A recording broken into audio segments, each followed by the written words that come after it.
برطانیہ نے سمود فلوٹیلا کارکنان کے ساتھ انسانیت سے سلوک پر اسرائیلی حکام سے وضاحت طلب کر لی۔ برطانوی وزیر خارجہ یویٹ کوپر نے کہا کہ اسرائیلی حراست میں کارکنوں کی ویڈیو دیکھ کر دنگ رہ گئی۔ ویڈیو میں کارکنان کے ہاتھ بندھے ہوئے ہیں، پیشانیاں زمین پر تھیں۔ یہ سلوک انسانی احترام اور وقار کے بنیادی معیار کے خلاف ہے۔ اسرائیلی حکام سے واقعے کی وضاحت طلب کی ہے۔ یورپی یونین نے بھی امدادی کارکنان کی تذلیل پر سخت رد عمل دیا ہے۔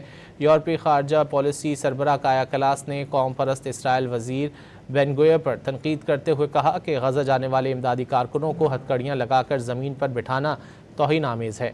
اسرائیلی وزیر کا رویہ جمہوری عہدے کے شایع نشان نہیں۔ یورپی کمیشن ارسلا وان ڈر لیئن نے ایک بیان میں واضح کیا کہ فلوٹیلا کارکنان کے ساتھ سلوک ناقابل برداشت ہے۔ یورپی کمیشن نے مطالبہ کیا کہ ہر گرفتار شخص کو تحفظ اور عزت دی جائے۔